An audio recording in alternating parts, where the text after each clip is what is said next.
Greetings, ladies and gentlemen, and welcome to episode number 14 of Canvas, the live podcast hosted by Dream Catalogue. As always, this is a blank canvas to operate in.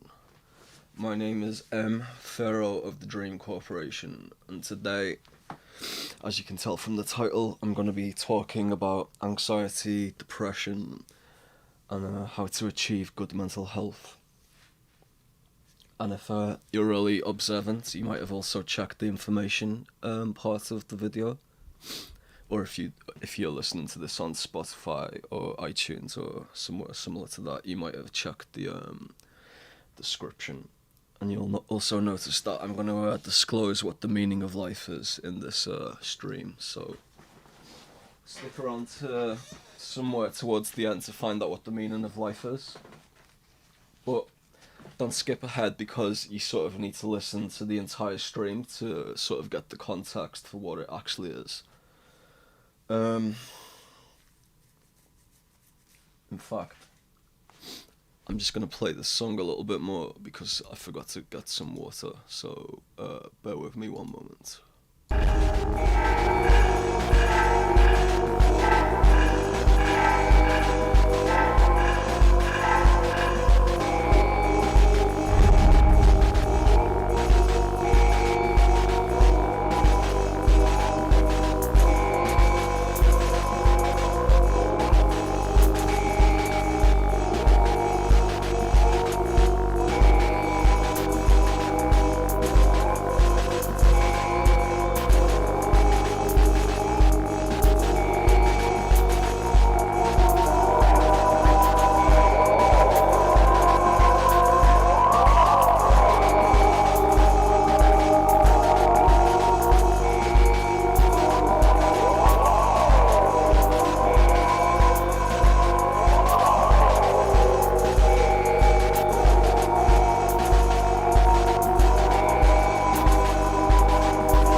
So, just got my water, had a few sips. I've just been out for breakfast. Yet again, I only had a few hours sleep. It's really starting to affect me now. Like a lot of people don't really know what true insomnia is. Like, they think sort of, staying up a few hours late and not being able to sleep is insomnia, or maybe one missed night of sleep is insomnia, but and this sort of ties into what I'm going to talk about overall. Real hardcore insomnia is when you don't get proper sleep for, let's say, a week or maybe longer, and it sort of builds up over time. When this first started happening to me, I went to see a doctor about it. I was 16 at the time, and I was sort of getting the symptoms of anxiety and such without really understanding what they were at the time. Anyway, the doctor told me basically you just need to get more sleep, get more exercise and such, and live a bit more healthily. And that was pretty much all I needed to hear, but I didn't really take that in, being a teenager and such, when you're a teenager, a lot of being a teenager is sort of figuring things out for yourself rather than listening to other people and letting them tell you what to do. But yeah, I'm sort of getting sidetracked there anyway. But yeah, this doctor told me basically what happens is you build up a sleep debt over time, and that's debt that you need to pay with sleep basically. But obviously the cycle gets harder and harder the less sleep you're getting. Especially for someone like me who has sort of an overactive imagination, it's really hard to just take a nap and catch up on sleep. Practically impossible. But yeah, anyway, because I've been having quite bad insomnia this week, it's sort of the only sort of positive to take away from it is it sort of like fuels my creativity a lot. Um, like a lot of my best ideas and best music and stuff has come out of being sleep deprived, but also it's not like a healthy state to be in. It's like quite unhealthy, in fact. But yeah, that was just sort of like a small introduction into what's going on with me lately, but not exactly what I want to talk about today. And maybe the key for me today is to pretty much listen to what I'm gonna say myself, take my own advice, and sort out how I'm feeling right now. Um, yeah, so yeah, as I say, like I first started suffering from like anxiety when I was quite young. Like I'm 32 years old now, but I suppose like it first hit me around the age of 16 or so. I didn't really like understand what it was at the time. Like I was like always like very happy go lucky when I was younger. Like really carefree. Always like really self confident and such.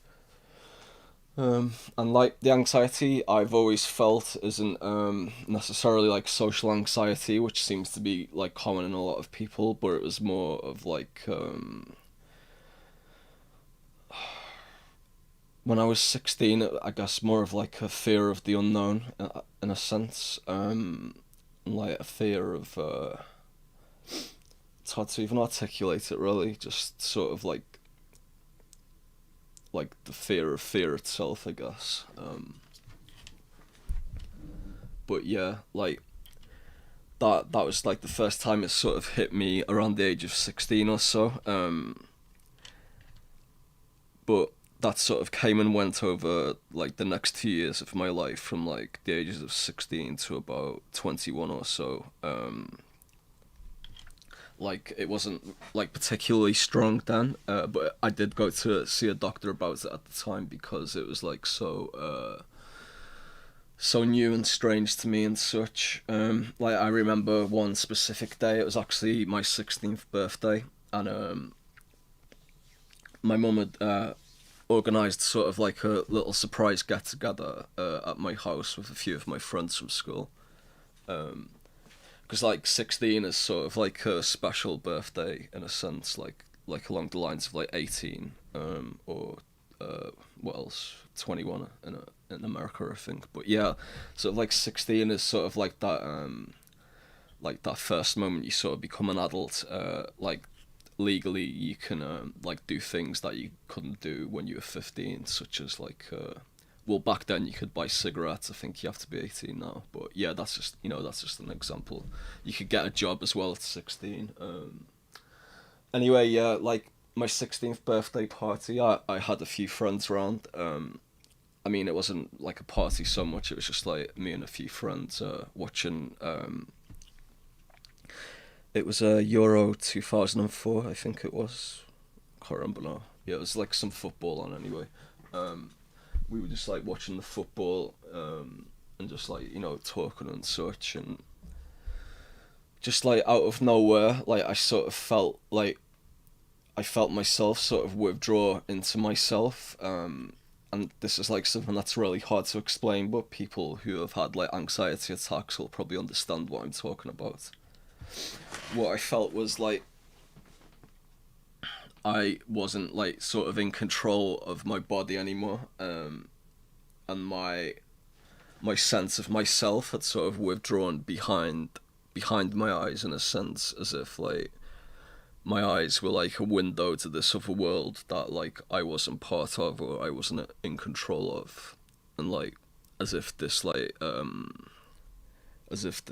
real world was just a dream or something. And like when you start feeling like that, like it really well, at least for me, it like really brought on a lot of fear, and like confusion.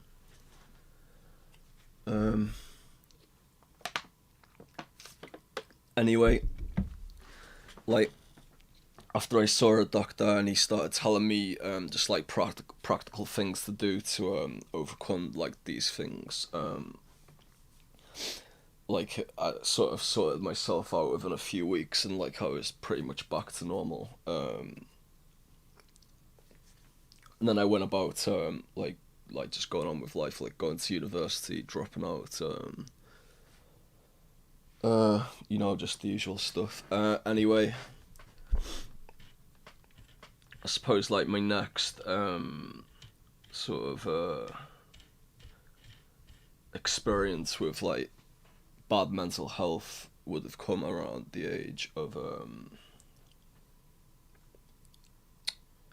say about 21 or so, 20 or 21. What happened around that time was I really started contemplating the idea of death like quite deeply, and just like sort of the realization of like mortality and such like hit me quite hard, and that like really like dragged me down, like as I said like a few moments ago, like as a kid and as a teenager, for the most part I was like very happy, like very carefree, like like you've heard Shima on this podcast, like that's pretty much how I was as like around his age. Like I was very like hyperactive, full of like ideas and creativity, like always laughing and so on. Anyway, like when I first started to contemplate the idea of death, and then like your mind sort of travels down the pathways to like like is like does existence have a purpose and so on, and is there a god or whatever, like a lot of that sort of logical thinking can lead you down these sort of like negative pathways which affect your mood quite a lot. Anyway, these are just sort of minor things. Like the first time it really sort of hit me hard was around the age of 25 or 26, I think. And you'll have to bear with me while I sort of sip water on today's podcast, because I've got quite a dry throat. Like part of having insomnia is like it's not just a mental thing, like your body sort of gets quite weary from it as well. And like talking at length when you're not feeling like feeling at your peak, when you're not feeling like at your best, is quite harsh. But yeah, anyway, like around the age of 25 to 26, like I started having like really significant anxiety attacks that like sort of put me in hospital, like on at least 2 occasions. Other days, like I'd have like anxiety attacks that would last like hours on end, which would result in me pretty much like shaking in bed, not understanding what was going on. And like people who have had anxiety attacks, they'll sort of know like there's this like when they've had like really significant anxiety attacks and that have left them shaken, like literally shaking. The sort of like this self perpetuating cycle with them, like a vicious cycle. In that the fear of the anxiety attack itself actually exacerbates it and makes it worse and worse. And it's like when you're in that state, it's really hard to sort of break the wheel and stop it. But I'm gonna sort of give some tips on that in a bit. Anyway, like that carried on for a few years, and like eventually I sort of defeated it with things that I'm gonna go into today. But it sort of arose again over the last few years for me, and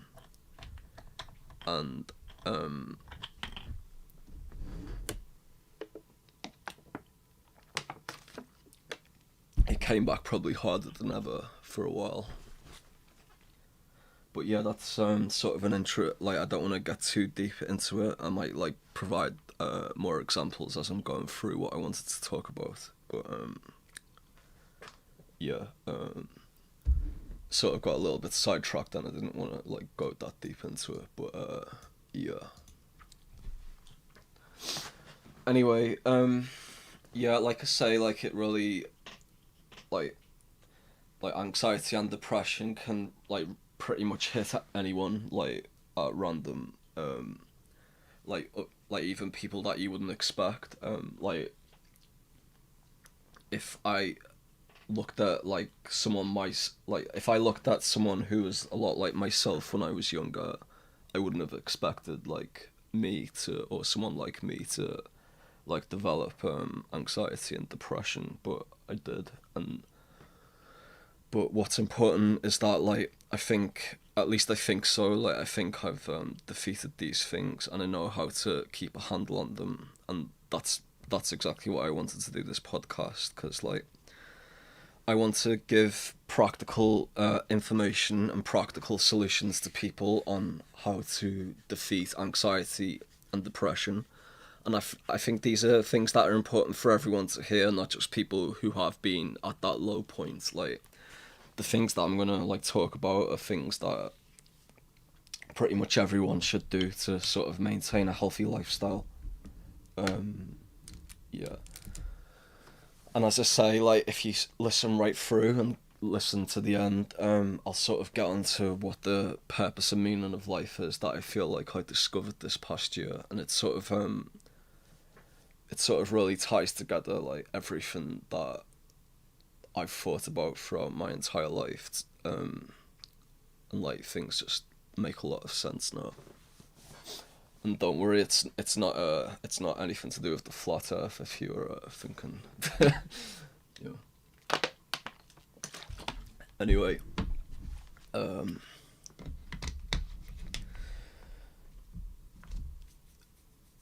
yeah. So there's so many different ways to categorize mental health. Like there's obviously there's depression and anxiety, but also there's like much more like alarming things that can arise, such as let's say like schizophrenia, for example. Like schizophrenia is something that can arise like usually like in your like adult life rather than like as a teenager or a child. And like there's definitely this sort of line where going to the doctor is a must. Like if you for example are like starting to develop like hallucinations or voices in your head or anything like that, that's like the point where you should probably see a doctor. But my personal opinion on sort of like cultivating good mental health overall is not actually to see a doctor, but to cure yourself. And that's like I keep saying, that's what I'm going to go into, like how, like what are the practical methods for curing yourself, and why. Because the thing is, if you rely too much on doctors, you will never actually like cure these things yourself, and you will never be able to prevent them from happening as well if you haven't experienced them.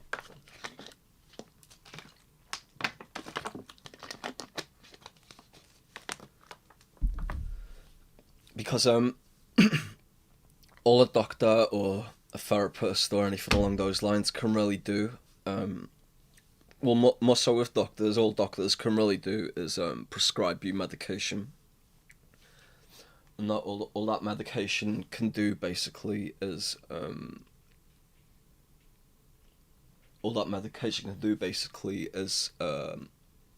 mask the symptoms of depression and anxiety. It won't actually cure like it won't go to the root cause of why you have developed these things. And like, I've known a lot of people who have taken medication for anxiety and depression and such, and like almost without fail every time, as soon as they come off the pills, like they're right back to square one. Like, so all that happens is like you're sort of like fucking with your brain, with like pills that basically we don't know like the full specifics of what's going on. We really don't, because like we, like as a species, we barely understand what the brain even is. We've only got like a basic understanding of what it is, really. It's sort of like the biggest mystery within the universe itself, in some ways. But as such, when you take pills to sort of like fuck with your brain chemistry, so you don't feel as bad as you did. Like I say, like you're just masking symptoms. You're not really curing yourself, and you're not really getting onto the right track of where you should be going. And this is like so important, because and it sort of ties into everything that I want to say. Like if you're far too reliant on these things, you basically become dependent, and when you're dependent, then like you'll just like spiral slowly downwards then, because you need to become self-reliant to be able to like cultivate like the mental strength that you need to basically live an effective and positive life.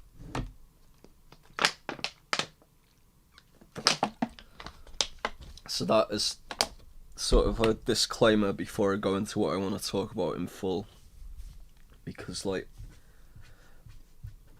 obviously I'm not a doctor, so you know there's always going to be like certain cases which do require like professional help, but I think for the most part,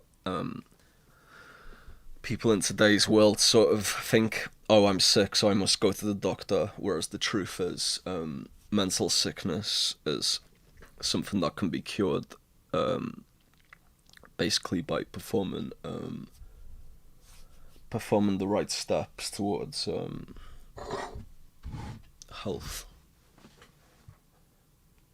And like I'm not saying all this just to like, I don't want to go into everything I want to go into just to like make you go away feeling happy and thinking like you're gonna like cure yourself immediately, because that's not how it works. Like a lot of motivational stuff and such, it'll leave you feeling good for like a short period, but that'll quickly wear off within, you know, like maybe even an hour or so if you're a quick thinker or a deep thinker. Like a lot of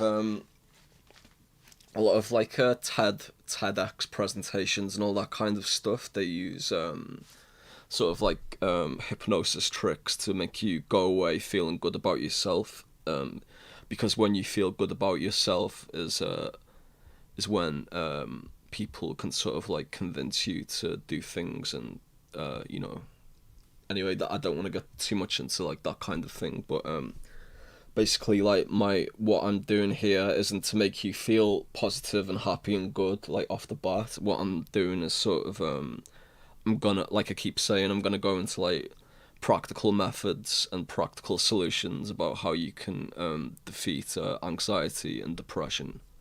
And when I explain what the meaning of life is as well, I'm gonna use logic to arrive at the conclusion that I arrived at, and I'll sort of walk you through the logic of it. So this isn't like a sort of a wishy-washy or spiritual speech in any regard. It's like pretty don't know what the word to put it would be. I suppose like hard in a sense.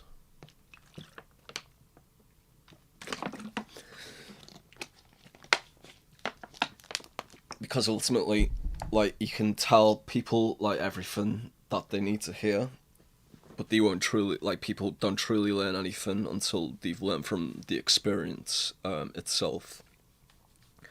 Because, like, there's a difference between, like, knowledge and wisdom. Knowledge is basically, like, information that you're aware of, and that you can recall in your brain. Whereas wisdom is basically what you have learned from experience, and as such is, like, ingrained into your being, and can become, like, a conviction after, like, you've achieved enough wisdom in that regard. So all I can do is give you knowledge, and then you have to take the knowledge that I'm going to give you and go out and do the things that I'm going to tell you are, like, positive and fruitful, and then you will achieve the experience that's needed to gain wisdom.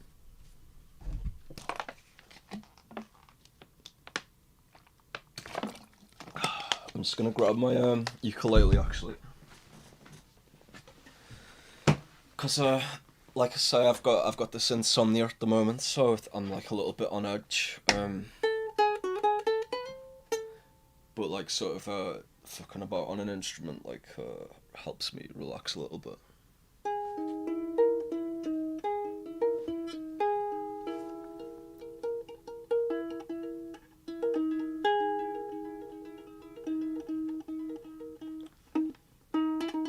So I think this specific topic is, like, really important because, like, everyone can just look at society at the moment and see that, like, society as a whole is sort of, like, sick. I mean, like, how many people haven't, like, suffered from depression and anxiety at this point? Like, even if it's only in a minor way. And it seems to be getting worse year on year as well. Like, you can just look around and see, like, everyone's sort of got their, like sort of problems and stuff. And I'm someone who has, like, a really clear memory of the past, like,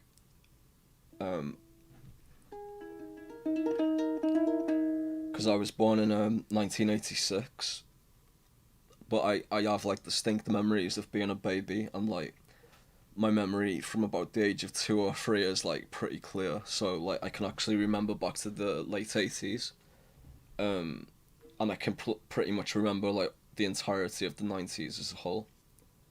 And obviously I was only a kid then, so you're not, like, fully aware of everything that's going on in the world, but, like, I also do remember, like, a time when people weren't as stressed and weren't as fearful, weren't as, like, over emotional and irrational as they seem to be now. Like, a lot of what's going on in the world at the moment is like, everyone is just at each other's throats, or they're, like, terrified, they're full of fear. Like, all these different negative emotions that can be, like, disposed with, basically, if everyone looks within themselves to achieve good health, not just mental health, but health as a whole.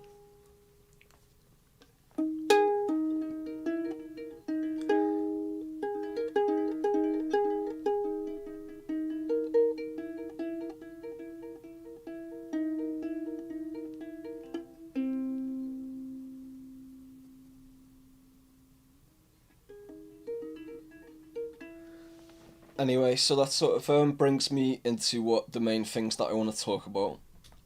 Basically, there are definite solutions that anyone can do to make themselves feel better, and get rid of anxiety, depression, fear, anger, hatred, all these different negative feelings and emotions and stuff that can overwhelm a person and make them act both irrationally and what's the other word? Unhealthily.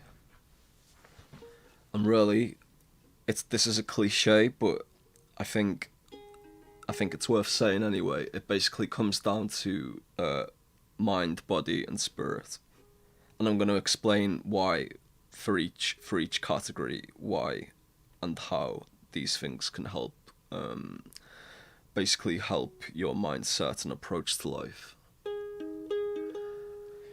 But mind, body, and spirit is a cliche for a reason, or a platitude rather.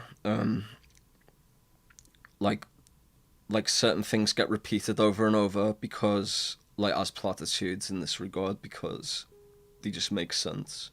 But I sort of want to go like really in depth in what each thing means, and what within these three different categories you can do practically and logically to help yourself. Before I do, I'm just going to have a quick run through the chat. I don't want to answer too many questions today because I just sort of want to focus on this one topic.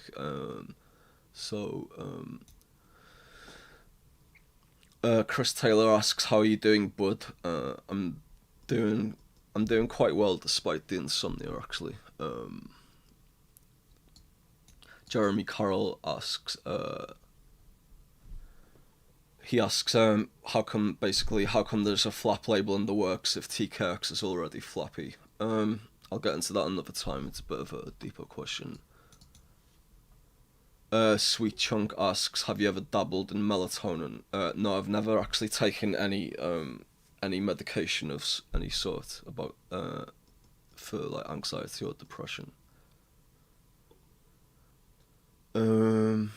Jeremy Carroll asks, maybe upload a ukulele improvisation record sometime.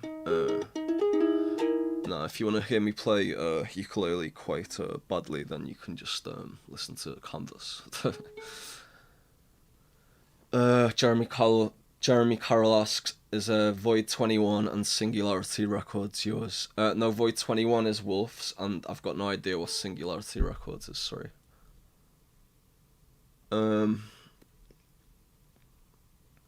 Vert Stalker asks, and this is the last question I'm going to answer because it sort of relates into what I'm going to go into in a sense. How can one relieve stress from a breakup? So rather than answer that directly, I'm just going to go back right into what I was talking about. So it's mind, body, and spirit.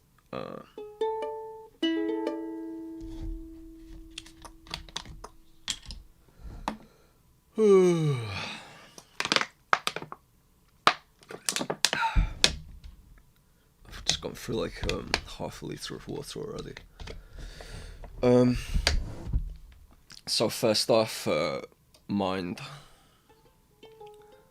So depression and anxiety are two different things, but ultimately they're like connected and they work in tangent with each other. Anxiety is sort of like fear, whereas depression is sort of like how would I put it? Anxiety is ultimately fear, whereas depression is like a lack of value. And there's actually a quote. I don't really like getting into quotes very much, but this quote always resonated with me because it's just like so true. Let me just find it.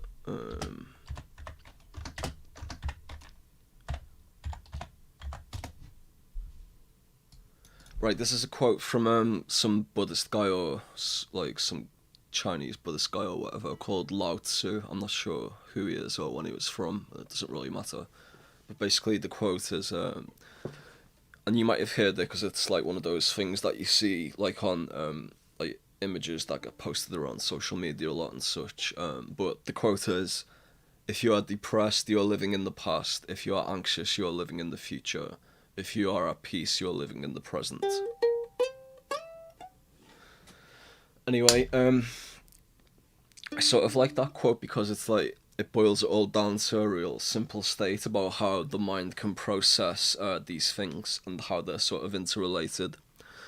How they're interrelated is both living in the past, as in depression, and living in the future, as in anxiety.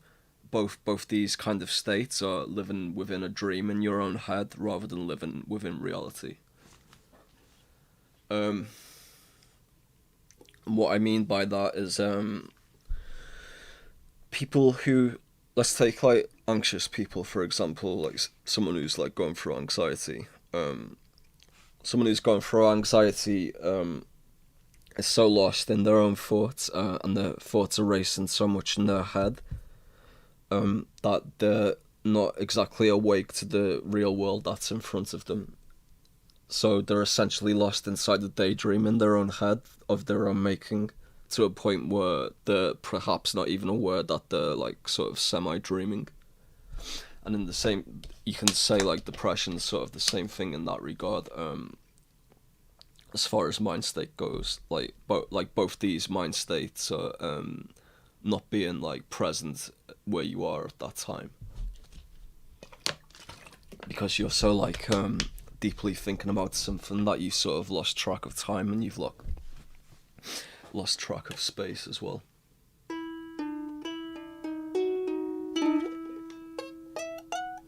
Yeah, this ukulele's like well out of tune, by the way, but I'm not exactly sure what ukulele tunings are. I need to look that up.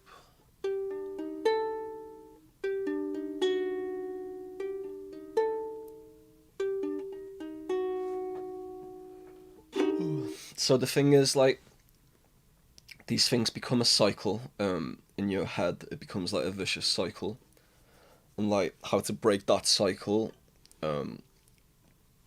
requires not just like mental strength, but also strength of the body and strength of spirit. And I'm sort of going to get into strength of body and strength of spirit soon. But there are practical solutions to creating strength of mind, and they're sort of all like interrelated. Like it's a whole, like you can look at it all like holistically in that sense. But to break these sort of cycles of anxiety or depression, it's sort of a case of you having to self-identify like what it is that's causing it. There's always sort of like if you look really deep within yourself, you can always find like what it is that's sort of fueling it. For example, it's usually like some kind of mental blockade that like basically prevents you from like waking up to the way you're thinking.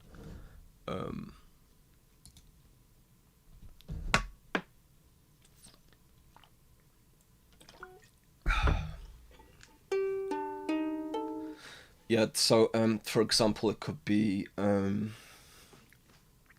some kind of hatred for either the world or yourself or somebody else. It could be a lack of forgiveness. It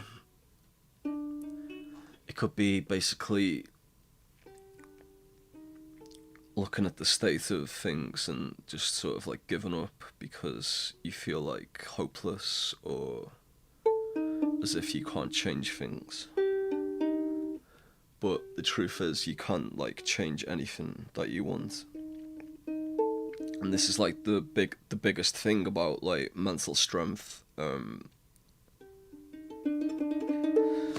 Like a lot of this, I think this is true in like almost probably like 90% of people or more.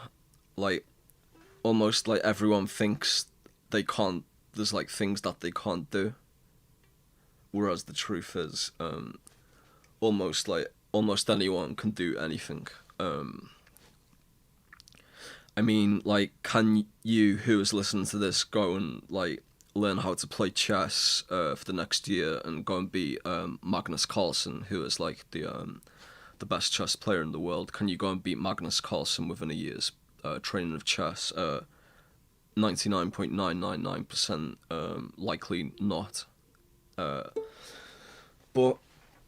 the thing is, most people don't really understand the capabilities of what they can do as a human being. And that's sort of something that I want to get into when we talk about spirit and body, but in regards to mentality, the ultimate thing you can do to create mental strength is essentially realize that the biggest thing holding you back from achieving like anything that you want to achieve in life is yourself. Like more than anyone else or any situation, like the large majority of the time, the things that you want in life that you can't achieve, it's basically because because of yourself. And let's say there's something that you really do want that like only another person can give you. For example, let's say you're a small artist and like you really want to be on Dream Catalogue, for example, but I don't like your music for whatever reason, and that, like, this is just like a bit of a stupid example, but it's like just sort of the first thing that comes to mind. But because you want that sort of validation from me, you want to take that validation from me. That means the blockade in your mind is basically because you think that you need to be happy, or you need to like achieve the things that you want to achieve by sort of getting this validation from another person that doesn't owe you that validation. Like, the only people that you should seek validation from are basically family, loved ones, and closest friends. Beyond that, if you're seeking validation from society as a whole, you're basically going to make yourself miserable, because society will never validate most people. That's just the fact of life. And there's like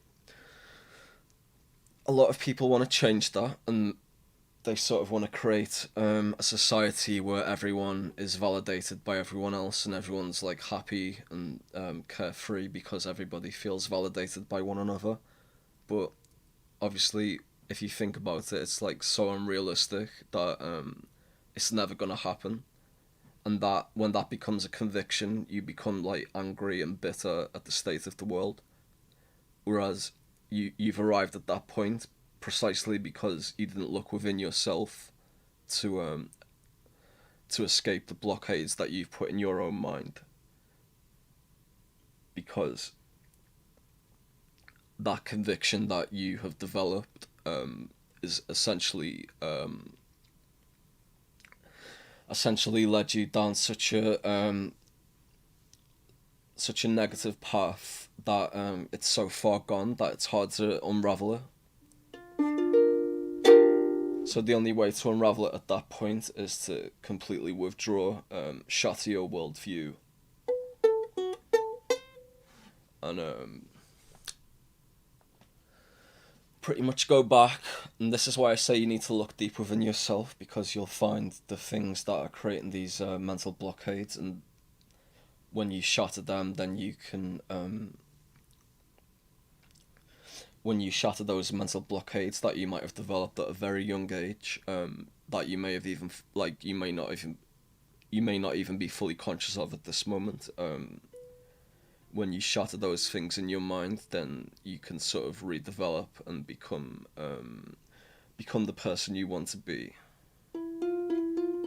So to go back to the young artist who wants to get on Dream Catalogue example, like, by seeking validation from me, you're asking another person to validate your existence by acting in a way that they don't want to.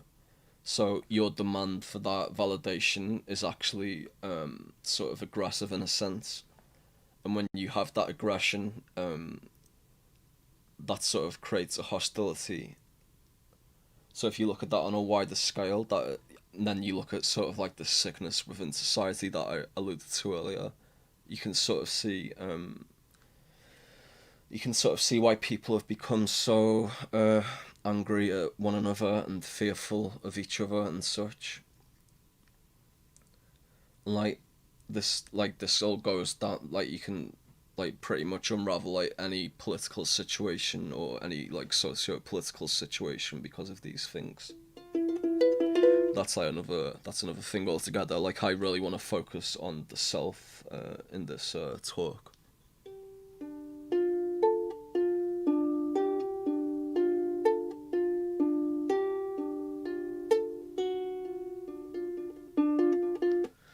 So Vertstalker asks in the chat, can you please put some 2814 in the background really low, please?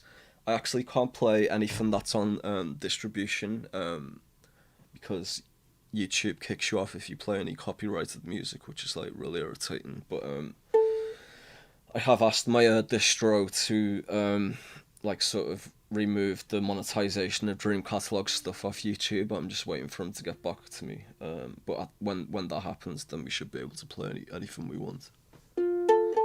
Anyway, sorry about that. So that's like the ultimate thing in the mind. People sort of create these blockades in their own mind, and they don't even realize it. So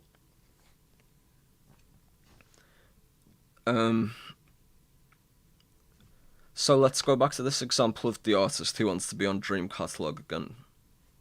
Like, if you really do want to be on Dream Catalog, you need to sort of like manifest that vision within your mind in a healthy mind state, rather than in a state that requires the emotional validation of other people, or from me rather. Like, the way to do it, or the way to do like anything you want to do, is basically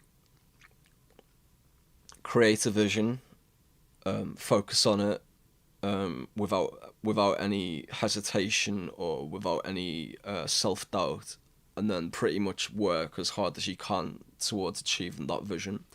And even if you don't achieve the exact vision you had in mind, most likely the case is you will achieve something that that makes you happy and makes you basically makes you feel validated by yourself, and basically gives you enough to feel like you've achieved sorry, that's not the right way to put it. It makes you feel like you've done enough to be content with yourself. And that's the ultimate goal. The ultimate goal isn't to be happy, the ultimate goal is to be content. So the difference between happiness and being content is happiness is sort of, it's not healthy to be happy like non-stop, because if you're always happy, then what's going to give you more and more happiness is going to like require greater and greater things to make you happy. And this is sort of like a pathway you can travel down, and in that sense there's like a lot of fun to going down this kind of path. But you also have to sort of dial back things at times and like restore yourself to this level of contentness, because like contentness is basically being tranquil, being still, and being healthy in mind, body, and spirit.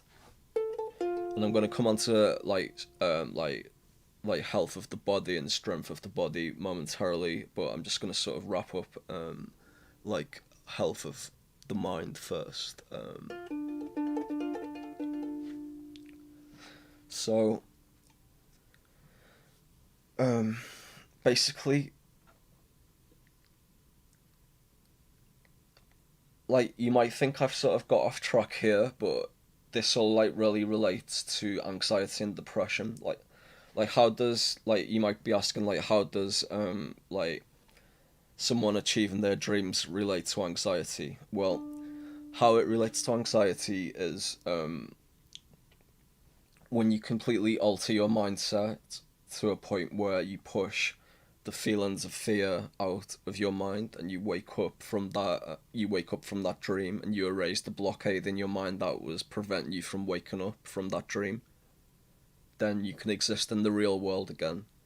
And when you exist in the real world, you can start working on things to achieve the dreams that you want to achieve.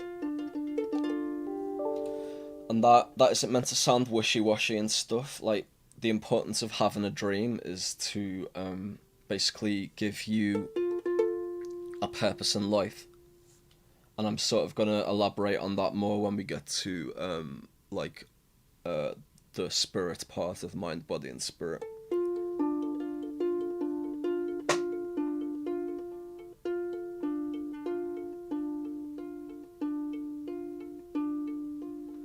And as I talk more about like the body and the spirit, like you'll sort of, well, hopefully anyway, you will hopefully sort of see the connection that it has to like positivity in the mind and strength of the mind as well. So how strength of body affects strength of mind, and I think this is something. This is like probably the best starting point for all mental health. Surprisingly, basically, making your body as healthy as possible is going to give you a much stronger mental foundation than pretty much anything else. So a lot of depression and anxiety in people, maybe people who don't think as deeply as others, and there's nothing wrong with that. It's just like everyone's a little bit different in life. People who might just be sad for some reason, they don't understand why, or they might be fearful about the future and they don't understand why. A simple way for them to eradicate that kind of thing is to become healthy in the body, and by that I mean like these are the practical things that you do. Essentially, change your diet so you're eating healthily. You change your routine so you're getting like a lot of exercise. You're basically, you need to exercise. Like, especially, I think this is especially true for men. Like weightlifting is like incredibly important, but also like you need to get cardio in because you need like a general overall fitness. And as well as that, you just need to be sort of conscious of you need to be conscious of like stress, the effects of stress on the body physically. And this is sort of going back to like when I first started getting really hard anxiety around the age of 26, I think it was. I was at a job that really stressed me out. I was working like ridiculous hours because I, like I've mentioned, like the insomnia is something that's always affected me. Because I was working a combination of ridiculous hours in a stressful job, and not getting very much sleep. The stress that I had on my body started. I think that was what really sort of like pushed me over the edge with the anxiety and with the like bringing on the like really bad anxiety attacks.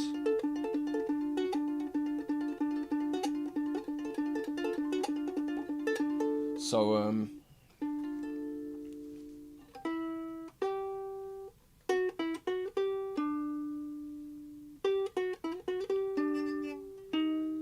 so not to get too distracted on that, like I really think like fitness, like physical fitness, is like the key foundation to all mental health, and why that like some people might not even understand why that is, but your brain is not operating at a like it's not functioning at a correct level if you are stressed or if you are not physically fit.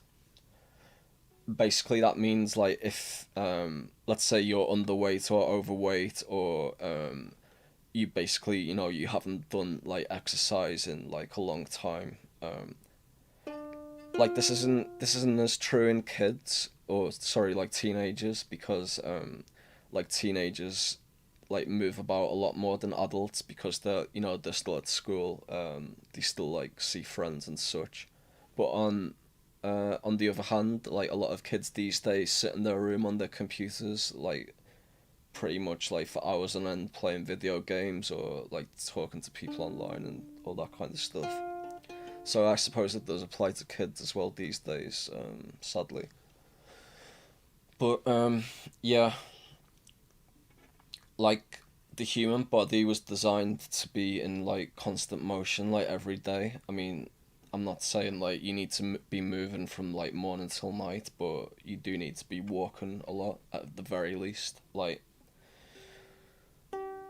everyone's got smartphones now, so there's like no excuse for you to not go and download like a pedometer, or like you probably even have one on your phone already. Like I know the iPhone has one pre-installed, and like even some Android phones do as well. And even if you don't have a good smartphone, you can go out and buy a cheap pedometer anywhere. So if you're someone who doesn't walk a lot, go like make sure you get a pedometer, which will track your steps for the day, and then just pretty much like let it run for a week with and like doing your usual activity and see how many steps you're taking a day. And if you find that you're taking, I guess, less than 10,000 steps a day, then like you're not walking enough, which means you're not getting like the basic human exercise that you need to be healthy. And the thing is, like especially in today's age, where like I say, like people pretty much sit on their computers a lot, or they go in cars rather than walk places. Like especially in America, like I know like almost everyone in America drives a car rather than walks, because of like the nature of the way America was built as a country, sort of demands that you drive. But anyway, even so, like it's like vital that you're like walking every day, because when you do walk, you're activating certain physical and chemical processes in your body that all go towards good health, and as such create good health in the brain, which in turn creates good mental health. And that's just the start. Like as long as you're walking, and you're sort of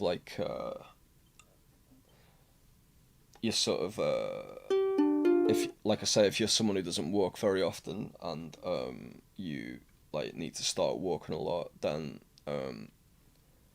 basically it can sort of become like a challenge for yourself to like keep up with what is required of you. You can sort of treat it like a game, and it becomes like a fun experience, and it becomes like something that creates like a dopamine cycle in your own brain, to like create like a small measure of happiness. Because let's say if you are someone who's sort of lazy and you don't walk enough, like for like a person like that to go out and walk 10,000 steps a day for 7 days in a row, that's like an achievement. And that achievement, as well as being like physically healthy for you, is it's also gonna like create like that sort of dopamine release in your brain, which makes you happy. And presently, a lot of people sort of get that from social media. Like we sort of alluded to it on the podcast last night with Wolf and Shima. Like social media is sort of like intelligently created to has been sort of like intelligently created to mess with people's dopamine cycles in their brain to make them essentially addicted, which is another thing that is quite unhealthy, because it's not like a natural form of dopamine release, whereas like creating these like dopamine cycles out of like achievement of exercise is like obviously much more healthy in every capacity.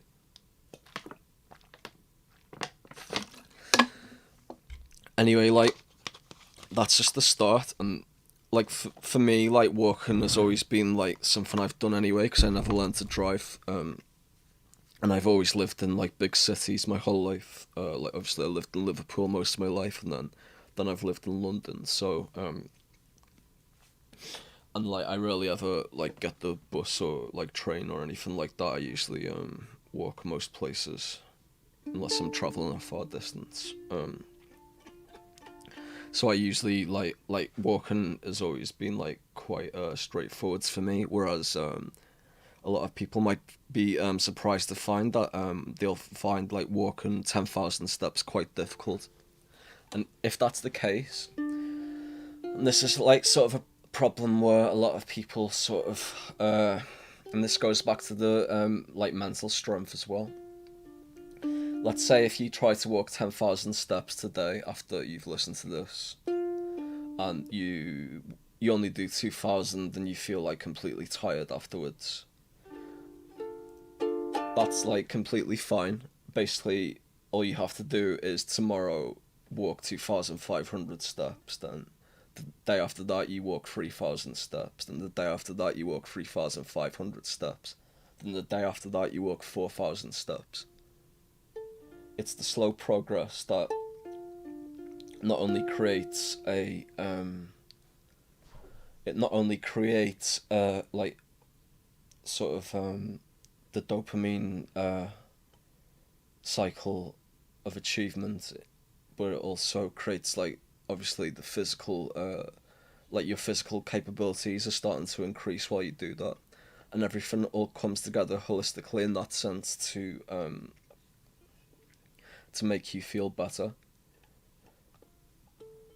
But basically, what happens with a lot of people is they'll try it once and they'll fail and then they'll give up and they'll make excuses in their own brain as to as why not to do it again, because their sense of failure that they feel gives them a sense of shame, I think, and it's that feeling of self shame or that sort of creates a self hatred, and when you have that self hatred, you keep making excuses for yourself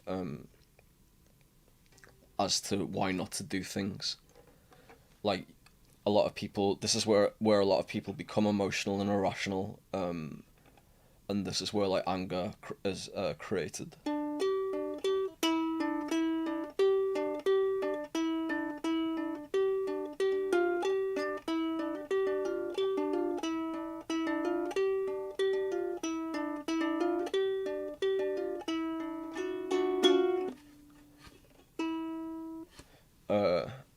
Yeah, this is sort of tuned this ukulele.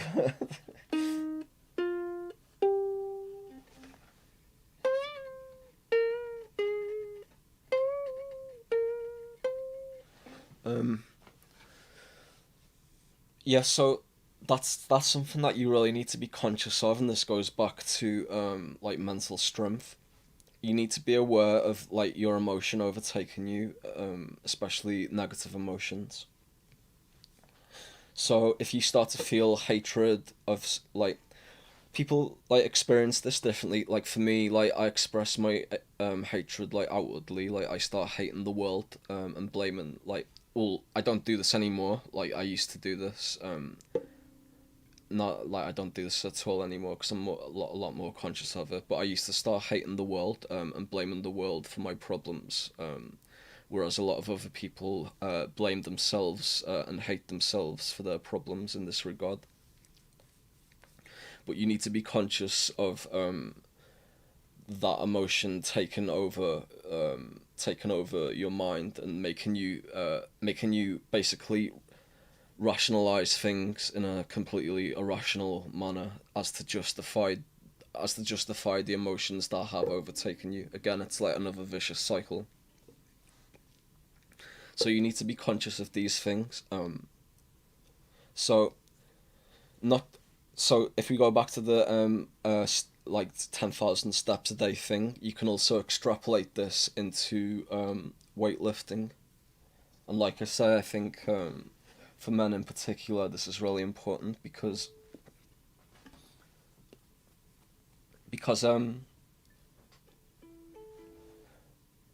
like our bodies have like evolved over millions of years from I'm not really like exactly sure of the entire process of evolution, but obviously we came from like dust, then like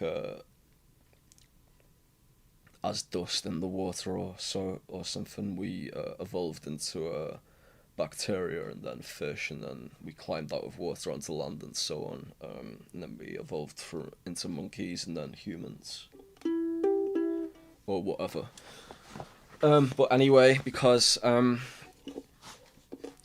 we are, of course, just like animals around us, still like in some ways simple beings that are sort of still just flesh, blood, bones, and so on. Because of this, like we really need to be conscious of how we evolved into what we are, and how to sort of adapt into modern ways of life in that way. And like, I'm sure like you've probably, like, if like you who are listening to this, like, you've probably thought of these things before, but the important part of it is to like remain like completely conscious of this at all times. So like, you can look at the difference in the human body, and like how, like, just how different it can be from, let's say, like a tiny baby all the way up to like an old like 100-year-old man or woman. You can look at differences in people around the world, of different ages, different races, different backgrounds altogether, whether cultural or different class backgrounds. And when you look at all these differences, you'll see like such vast physical differences, like everywhere you look, that you can see the capabilities of the human body either way are like so drastic that that it basically means, and what I mean by that is like, take like a really fat person who's like, say, like 600 pounds, compared to I don't know, like let's say like John Cena type, like a bodybuilder, with like huge muscles and such, and like barely an ounce of fat on him, and then like compare both of those to like a really skinny person who hasn't got any muscle on them whatsoever. Because the differences in the human body are so like huge and vast, it shows sort of like the importance of being able to believe in yourself, and that you can like, you don't have to like settle for you don't have to settle for basically what's the word? You don't have to settle for basically what you've got just now. You can pretty much become anything you want to become, and this sort of relates back to, again, like I said earlier, like a lot of this is all tied in together. But this sort of relates back to what I said earlier about how like you can pretty much do almost anything you want to do mentally, in the same sense, especially if you're young. You can do anything you want to do physically as well. For example,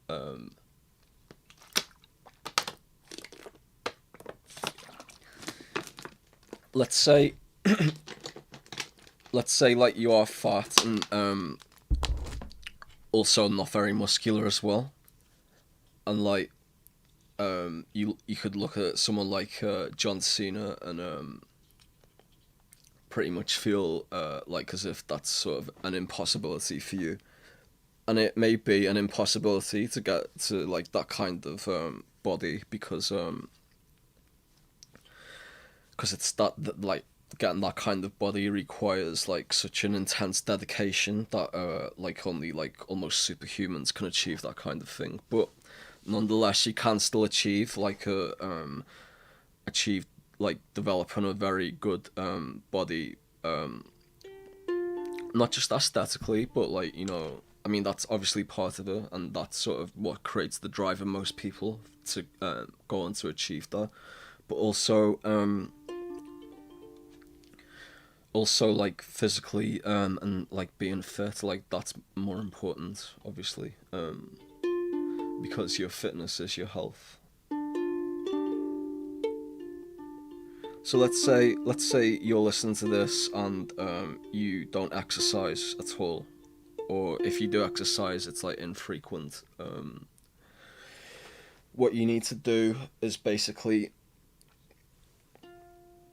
pick up a set of weights and just start lifting. I mean, it's really that simple, and yet it's not that simple either, because it's like also a very complex area to get into, and I think that's what is off-putting to a lot of people. Like they sort of find it impenetrable because they'll go to the gym and they'll see people who have like these incredible bodies, because basically these people have been going to the gym every day for like the majority of their adult lives, and they'll see them and they'll probably feel like a little insecure and such, and a little inferior, and they don't want to feel that like at the gym, because like the gym is meant to be a place of developing health and such. But this is like the huge problem, and comes back to sort of like a mental thing again. Like a lot of people, and this is like a lot more true in like depressed people, I think. They will see people who they consider to be like superior to them, and they'll feel inferior, and they'll feel like they'll feel not just inferior, but as if it's out of reach for them. And again, this comes back to the mental blockade yet again. It's basically telling yourself that you can't be what you want to be, because other people are better than you. And if you think like that, like it's just going to become self-perpetuating, and again it's like another vicious cycle that you're getting trapped in. Whereas what you should do is like see these people who have put in the effort, like who have put in the effort to like working on their bodies and stuff and getting physically healthy and physically fit, and like admire them rather than like feel insecure and think instead like think that's what I want to be in a year or two's time. And if you don't think you can be like that in a year or two, all you have to do is pretty much go online. There's like, you know, thousands upon thousands of stories of people who've transformed physically their bodies, either from being completely skinny or completely fat or whatever, and like got in like great shape. And for me, like especially since the start of Dream Catalogue up to earlier this year, like because I'd spent so much time like pretty much sat on my computer working like non-stop, like I'd put on like a little bit of weight, and like I had to like put in the work to like burn that off throughout this year, and now like I'm on my way to basically like getting like into like the best physical shape that I've been in since I was a teenager, really. And now I'm like lifting weights quite regularly, and that's like another thing. Like I'm not even satisfied with the amount of exercise and effort that I'm putting in. Like I want to be doing this like every day, but and like I still make excuses for myself. Like I'll say, oh, I only got like 4 hours sleep last night, so I can't exercise today. But I know that's like a stupid thing in my mind that I'm doing to justify the reason like that, because to justify the reason that I don't go and pick up my dumbbells or start doing push-ups or whatever. Because like actually putting the work in and putting the effort in is it's not a nice feeling. Like for me, doing like the warming up to start exercising, it just feels horrible. Like especially now that I'm sort of in my early 30s, like these kind of things affect your body a lot more than it does when you're a teenager.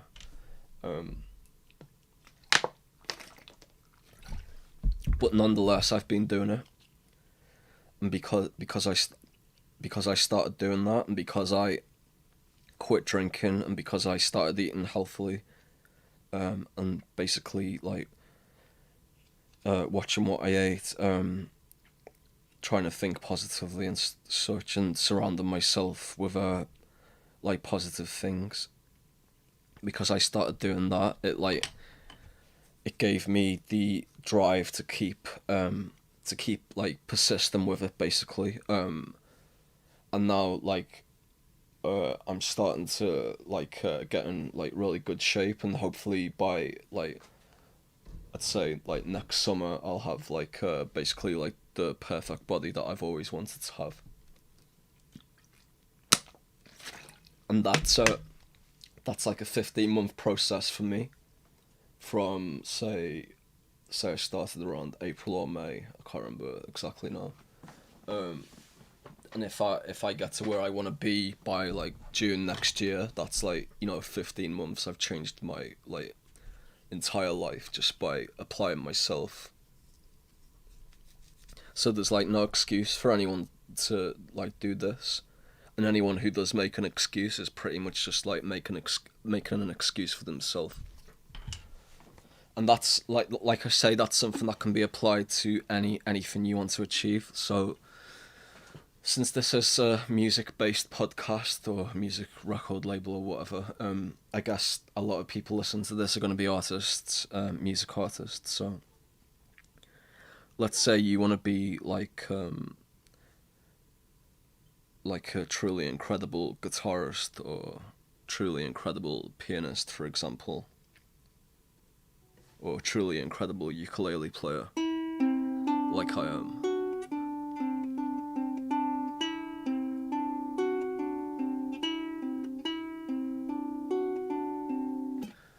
Let's say if you want to like really become great at something like that, telling yourself you can't do it or making excuses for why you're not picking up your instrument to start working on your skill that's all that's holding you back, basically. So I'm gonna give like a little bit of an extreme example here, because this is something I hear a lot, especially from younger people. They'll say like, let's say they do want to start doing like fitness stuff, or no, let's say they do want to start like becoming great at guitar, but they'll make an excuse like, oh, I can't afford the lessons to play guitar, or I can't afford to buy a guitar, or whatever. What they've done by saying that to themselves is basically shut down that entire path in their mind to justify the negative emotion that they associate with not having what they want. And then they start, to go back to what we were talking about earlier, the blaming other people. And you can say the same thing about like fitness as well. People say like, oh, I want to look as good as that, but I don't, and I never will do, etc. But the only, like I keep saying, the only thing stopping you in that regard is yourself.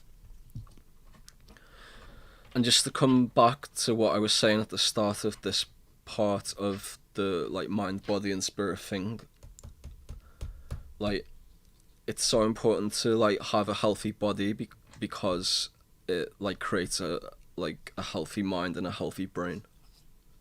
Like it's all interrelated. Like I think, as you can see, as I'm sort of walking through all this, it's like everything's connected. And this sort of brings me on to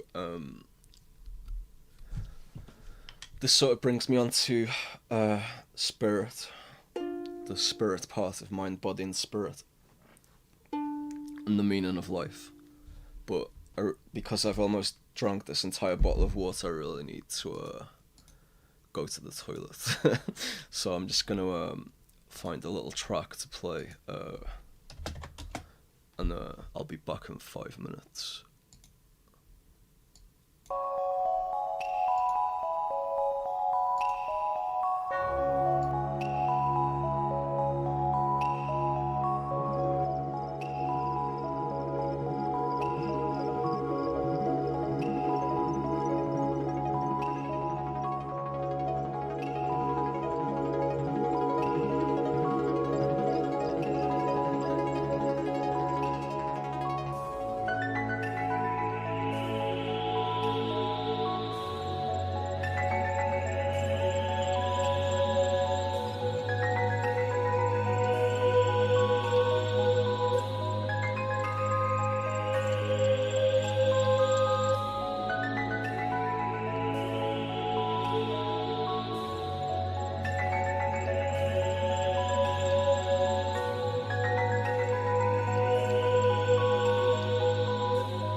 So we've covered mind and body, and now I want to get into spirit now.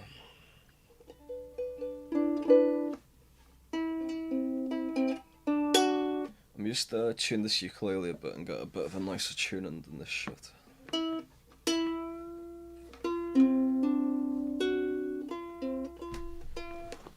I don't actually know the exact tuning for a ukulele, so I'm just sort of making one up myself.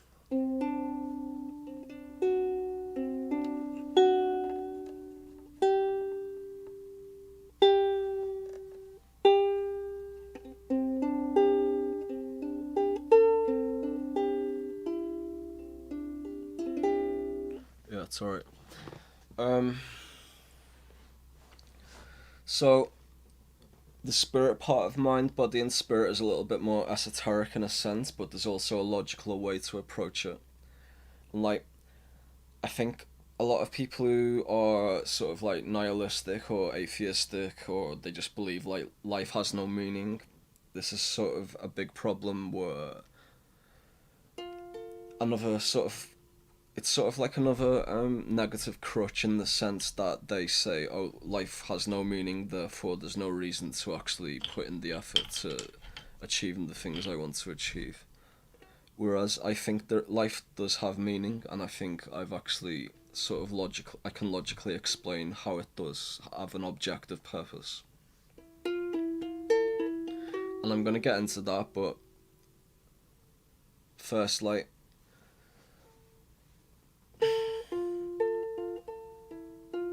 I just want to sort of talk about like the depression and anxiety that I felt over the past 2 years, because it was like like as I say with when I sort of had to go to hospital with anxiety attacks in my mid-20s, I sort of had a period of about a year where I felt so fearful and anxious constantly, because all I thought about all day and all night was death, basically. And like as I said earlier, that was something that I'd thought about in my early 20s too. But then like it sort of arose to the surface again because of like the basically being triggered by so much physical stress from my job at the time. I think that sort of gave me like a really unhealthy mind state.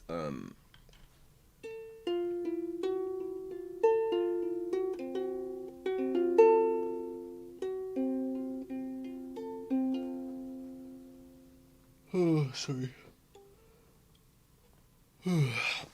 Yeah.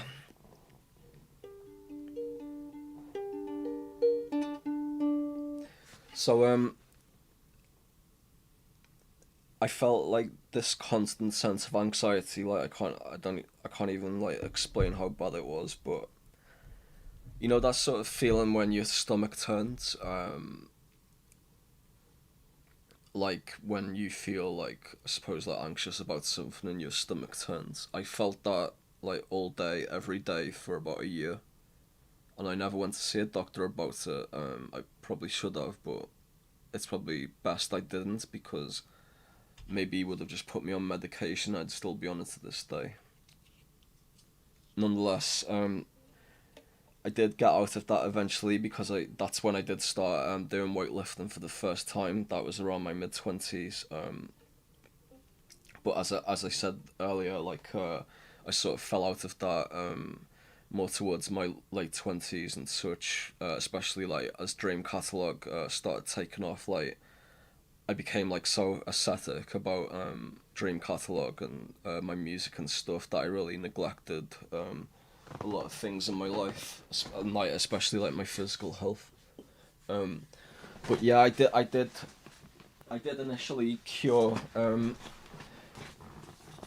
not cure, but I like really reduced the amount of anxiety that I felt in my mid-20s when I got into weightlifting. And like the more I did it, the more mental strength I developed and so on, as I sort of alluded to earlier. But yeah, it really, like, when it all came back to the surface again over the past few years, it probably started around late 2016, I think. Like, I can't really think of an exact time because these things sort of like they just like creep over you over time. But yeah, around that time was the first time I started really feeling not myself, I suppose. And it was around that time like I was starting to have like minor anxiety attacks again. And that like exacerbated like stress, and that made me like get like angry, hateful, emotional, and all that kind of stuff, and that just like kept building and building over like 2017 and 2018. Like, I was drinking alcohol a lot as well, which is another thing. Like, I should have brought this up when I was talking about like the body as well, but it sort of does apply to like spirit in a sense as well. People drink alcohol to, well, basically people want to get drunk to sort of get out of the like mind state, because like the feeling of being drunk is a release from like, it's sort of like a release from reality. It's like, it's exactly what I was talking about being sort of lost in a dream in your own head. Like getting drunk is like an easy way to achieve that without without having to put much effort in, because all you have to do is drink like some beers or wine or whatever your drink of choice is.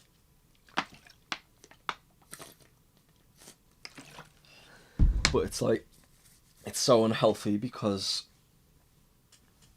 it basically fucks with your brain so much that it can create a system where you have to drink to feel happiness, which is like some like even when I quit alcohol earlier this year, I didn't even consider myself like an alcoholic at the time. But now reflecting back and like how my mentality has changed since then, like, and like how I realized that like I needed to achieve happiness by drinking alcohol.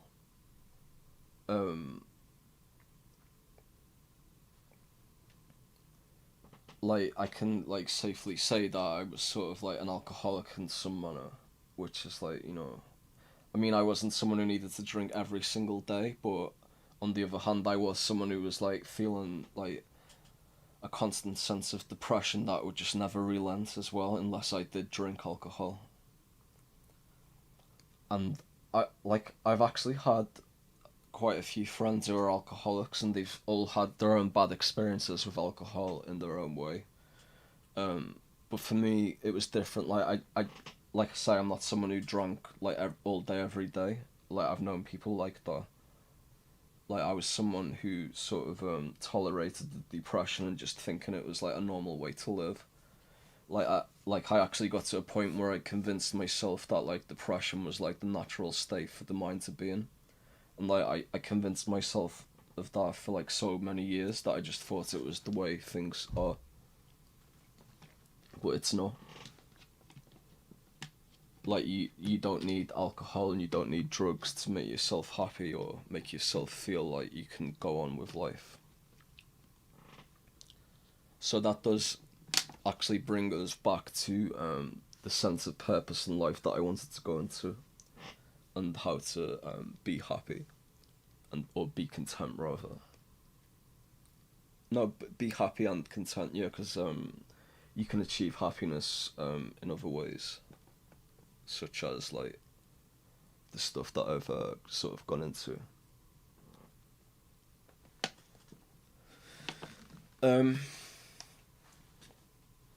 So this one's like I was sort of getting into before I got a bit distracted there, but that was an important point to make.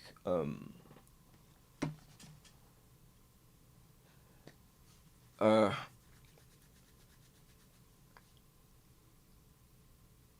like, there is this driving sense in life that keeps everyone going that they may not even be conscious of. And I think a huge problem with like modern society, and this is sort of like a reason why, I think this is sort of like perhaps the main reason why this sort of like sickness that has come over society has come about. I think the main reason why that is because people have basically forgot that they're spiritual beings. And I'm not saying this to sound like religious or wishy-washy or in any way. Like, I'm going to sort of get into this in a logical manner and like an unemotional manner. But if you just sort of like open your mind to what I'm saying, even if you're like a complete atheist or nihilist, like just like listen for a moment and like consider what I'm saying. So, like, we are spiritual beings on this earth and in this universe. And what I mean by that is there are like untold layers to our reality that just sort of go on, that people are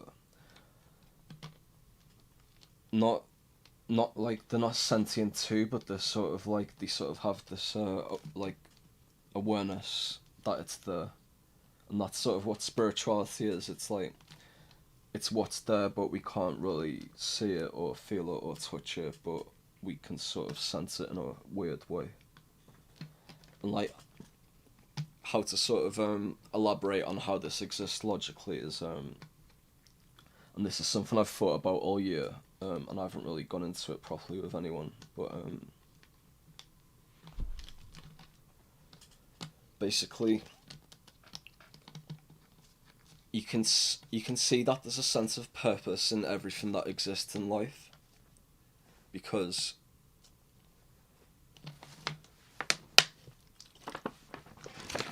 and I'm not just talking about human life, I'm talking about the universe as a whole. So take the idea that life is just what is animated, essentially, so like plants, animals, and such. And just consider the fact that life is everything that you can see, so water, soil, clouds, the sky, stars, and the space between the stars. Just think of all of it as life, and like all of it sort of comes together to become like one single organism, and let's just call that organism the universe or God. Whatever you want to call it, doesn't really matter. Anyway, the nihilistic mindset or the atheist mindset would say that all of this has no purpose, and it doesn't have any meaning to it. And if you go down that kind of logical path, it's actually as constricting as, like, say, like a hardline orthodox religion is, or like any ideological worldview. Because what you do when you think like that is you refuse to open your mind to the possibility that you're wrong. And I know that I'm sort of like talking about my sense of spirituality with a conviction here, but like as I say, I'm going to sort of talk through it logically in just a moment and explain to how I arrived at this conclusion, like after, I guess, like my entire life thinking about it, but particularly this year I just sort of put together a lot of things, and like things began to make sense. So if you look at evolution of life from like we sort of said earlier, like from like cosmic stardust all the way up to the human being, from like monkeys, fish, water, so on. If you look at that, and then you also look at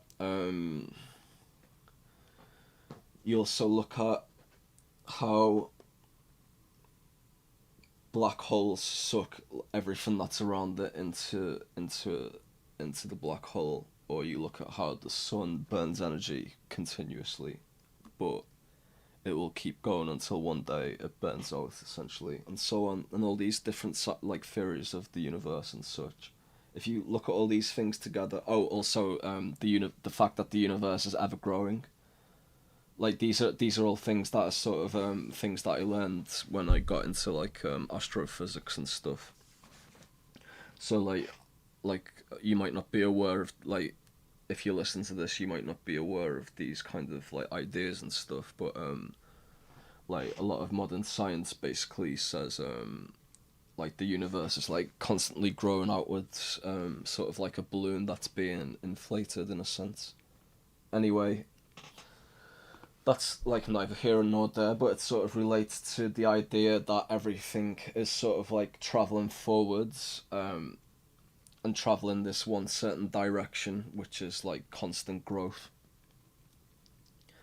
And this kind of growth, if you look at everything that's alive on this planet, and then relate it to the life of like stars and such, you can see that this constant growth is essentially driven by one. It's driven by like one sense of purpose. And basically, like, what happened with me is my thoughts around this time are really hazy, because it was around the time that I was having I was like drinking, but then like coming off alcohol and stuff. So like my thoughts are a little hazy about how I arrived at this exact point. But what happened was I'd sort of like completely emptied my entire mind to like a state of like pure emptiness and nihilism. To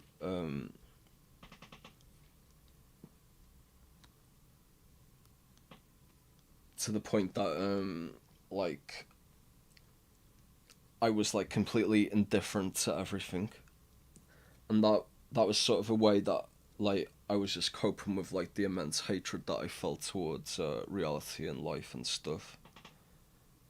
But then when I felt this like sense of emptiness, like there was this sort of like spark at one point where like I looked at like something in particular and found that like I felt like this emotion of towards like beauty. And it doesn't matter like how I arrived at this point, but just the fact that I sort of realized that everything that drives everything in reality is this sort of convergence towards beauty. And what I mean by that is nobody consciously wants to become unhealthy. Like nobody wakes up in the morning and says, "Oh, I wish I hope I get cancer or whatever." Like, and if they do think like that, that's because they've arrived at a point of like schizophrenia or something like to. Anyway, there's no point going down that path. But basically, nobody like thinks like, I want that kind of thing. Like everybody's desires are towards like beauty, basically. So their desires are let's like basic desires are obviously to like finding like romance or like achieving like success and so on. And all these things, like you can extrapolate the idea of drive, like a constant drive towards beauty in them. And I'm using like beauty not in just the aesthetic sense, but like beauty in general, like basically yeah, just like overall like all different kinds of things that inspire beauty, is what like all life sort of strives towards. So you can see this in animals, for example, like saying like with gorillas, like I think in like gorilla communities, what happens is like the sort of what will happen is like the lesser gorillas will be weeded out of the pack and they'll be left to die. And what that is, that sounds like brutal the way I'm saying it, but what that reveals is like the desire for like the gorillas to like reject ugliness and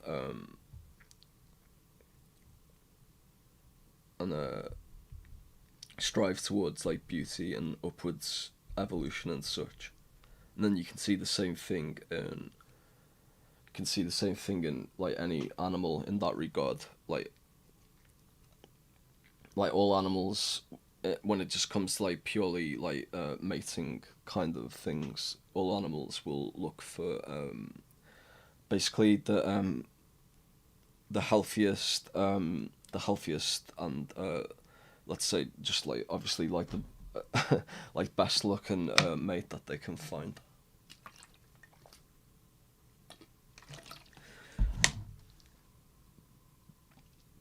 Now, why this is different in humans is because humans are sort of self-aware of their place within the universe and within this organism that the universe is, like this sort of like I say, like if you take everything as being alive and a part of this one singular organism, as God, as an animal, for example. Because we're self-aware of this, to some extent anyway, like, this makes us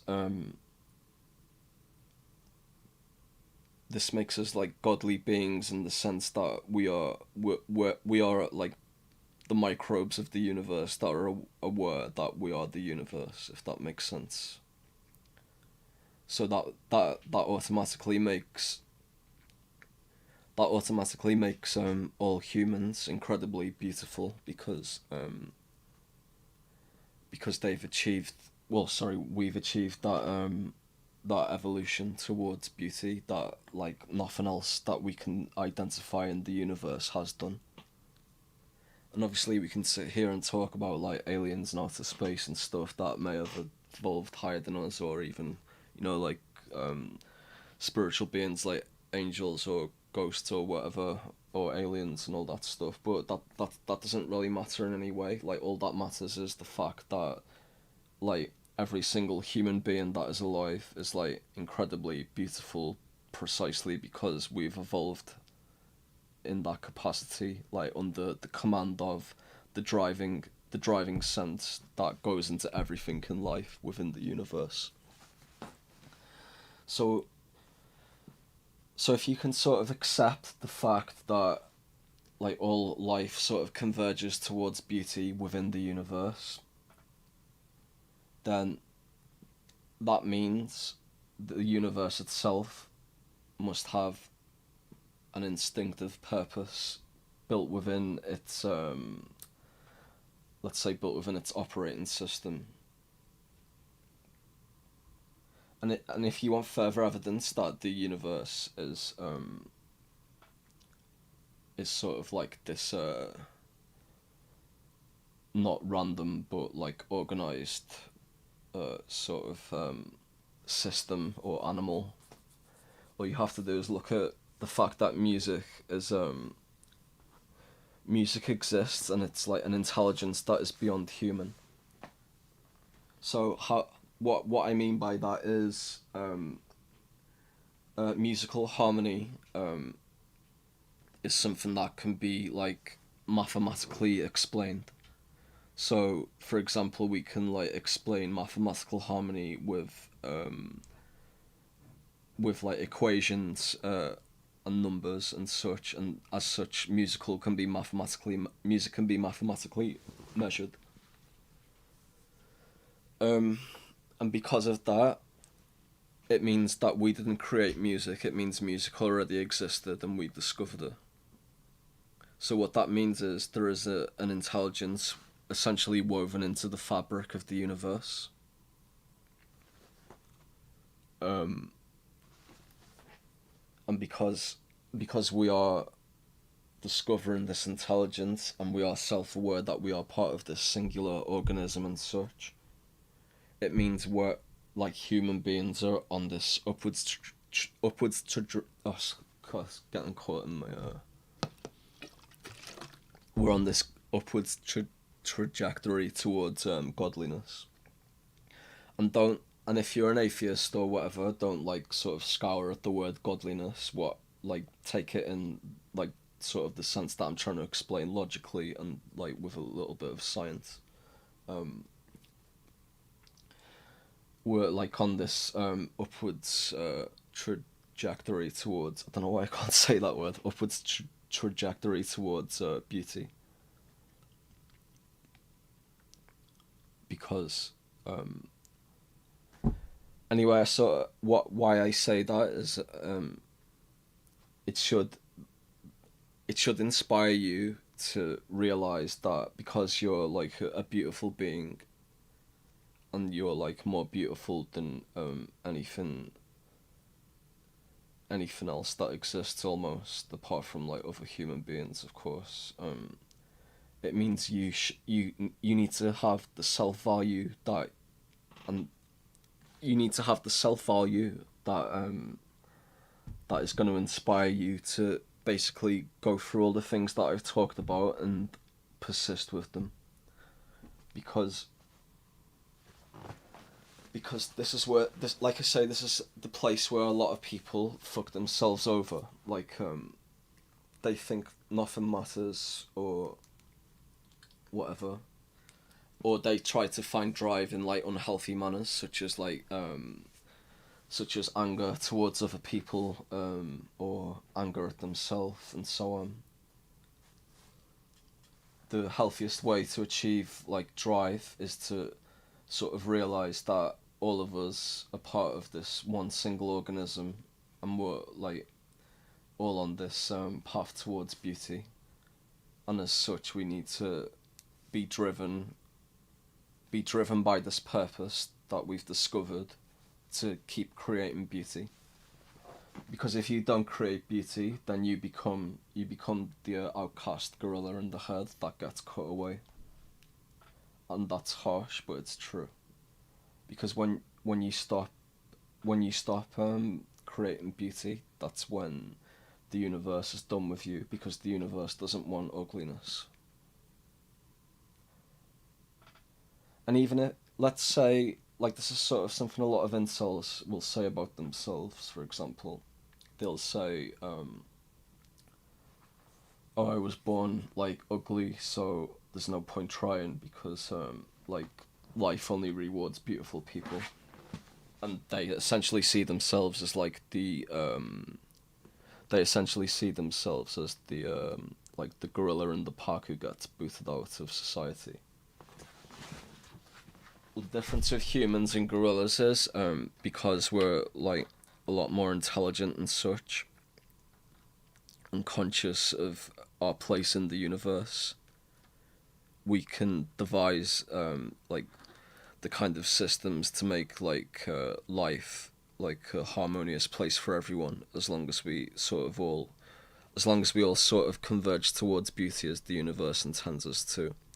So even if you are an incel, and that's like your excuse for why you don't want to like get on the universe's beauty program, so to speak, then just sort of realize the fact that like a lot of the ugliness that you are creating is due to your own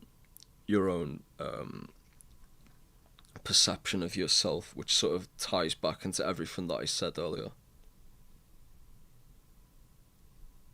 And maybe some, like, this sort of goes back to the Magnus Carlsen chess thing that I said earlier as well. Like, not everyone can achieve like everything they want to achieve, but in the same sense, people can achieve a lot more than they think they can achieve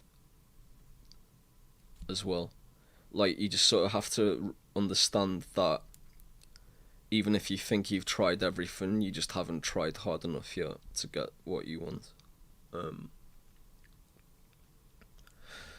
So Wertstock is saying beauty is in the eye of the beholder, and this is where like everything I've said could unravel in a sense, but this is what I would argue against, and this is why music is the key, because musical harmony is objective, it reveals like I said earlier, it reveals the fact that there is this like intelligence within the universe that's beyond human, which means there's a greater intelligence than us. And it means that the universe, which evidently has this purpose of convergence towards beauty, has also an intelligence to it, which means that this animal, as in the universe, is an intelligent being that wants us to converge towards beauty. And as I say, if you don't do that, then you're essentially creating a foundation for yourself, which is going to make your life worse and make you unhappy and make you depressed and give you anxiety. And that relates back to everything that I've said. So even if you are a very stubborn person and you don't want to give this much more deeper thought because you feel like you have these kind of convictions that you feel are like absolutely right,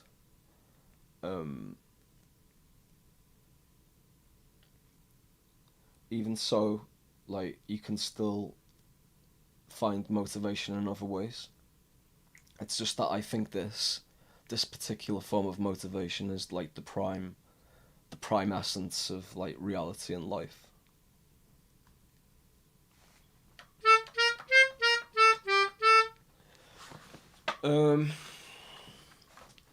So I think I sort of covered everything, but I guess I could talk a little bit more about motivation.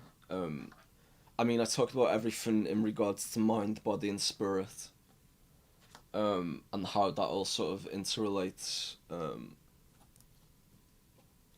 don't know, it's sort of been a long thing. I thought I was going to wrap it up a bit quicker than this, but I guess there was quite a lot to talk about. So hopefully you have stuck around to the end and you've heard at least what my theory on the meaning of life is, and maybe another person can take what I've said and expand on that even further. I mean, I'm sure like people have sort of thought about these kind of things before anyway. It's just that like I've never really heard anyone talk about it in that particular manner, like about how like beauty itself is the drive. But yeah, whatever.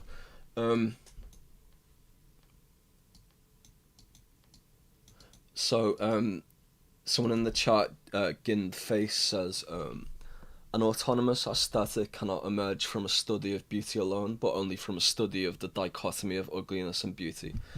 And yeah, that's definitely true. But like, because beauty exists, obviously ugliness needs to exist, because beauty needs the context of ugliness to exist. If that makes sense.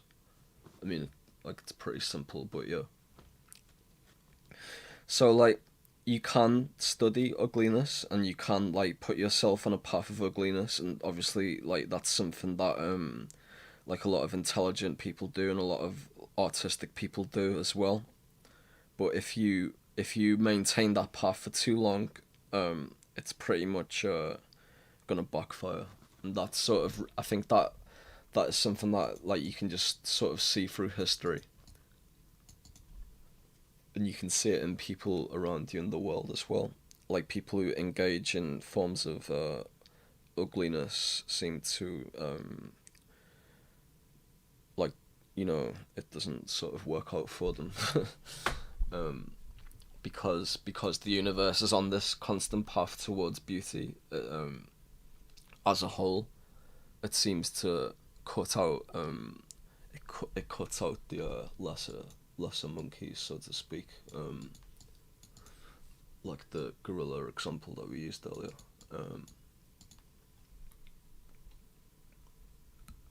But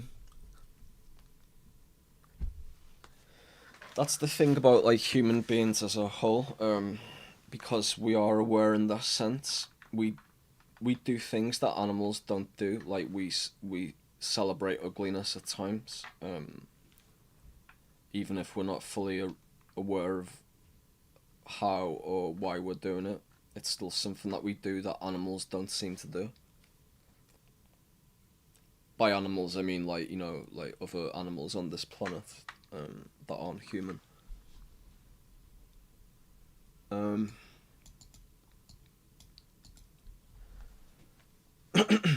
But anyway, sort of to loop this right back to the beginning, to like bring the context back around, the motivation to like go forth and do everything that I've said, to sort of create like a happier life for yourself. It has to come from yourself, and that's sort of like this sort of like major sickness within society.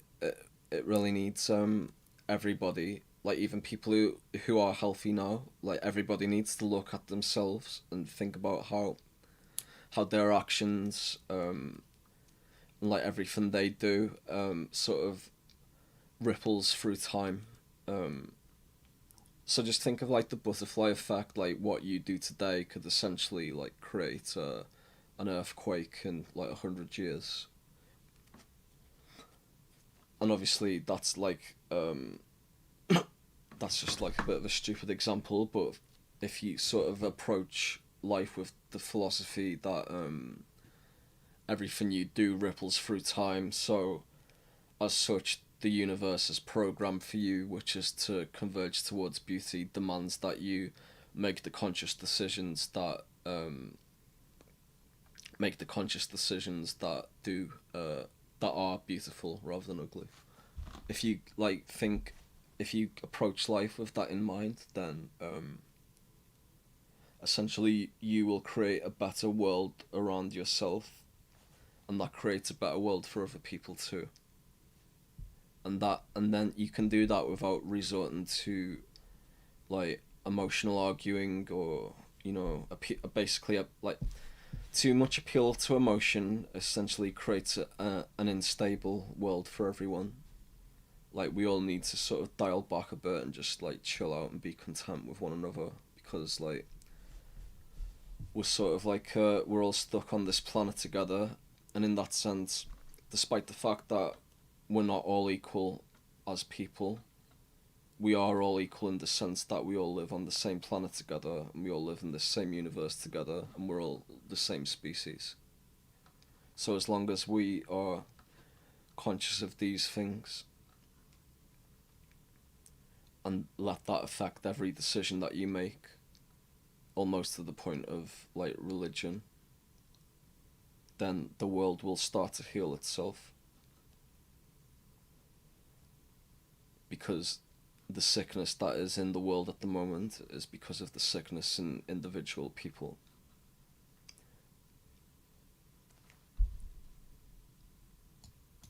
And as I say, the decisions you make today will ripple through time. All you have to do is look at the lineage of human history to understand how that is true.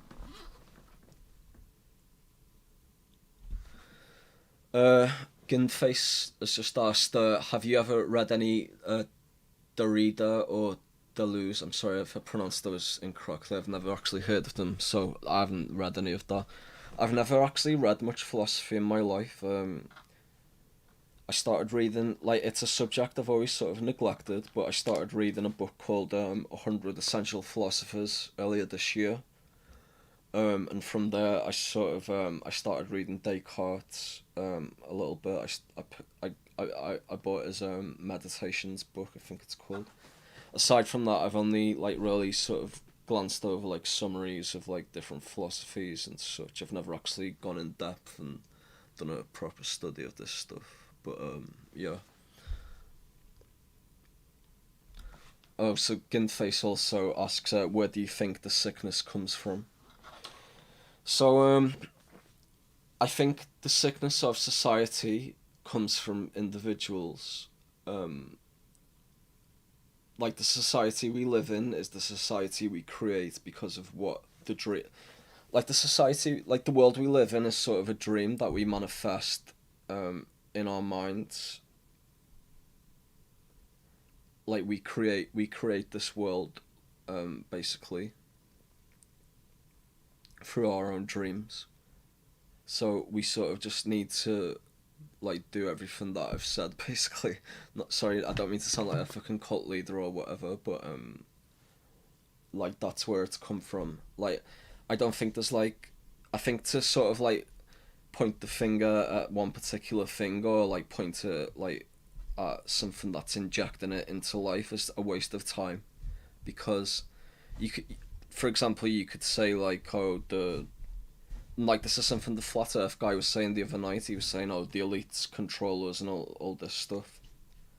If you do that, you're making an excuse for yourself, because you're unhappy with your world in front of you, so you are pointing fingers at other people, and that's something like I discussed much earlier in the podcast. So I suppose go back to that point again, but bring it into this context.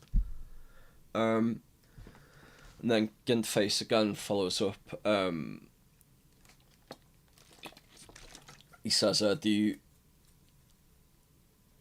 do I think the sickness stems from culture itself? But yeah, well, yeah, in a sense, but that's because the culture that we create is what comes from within us.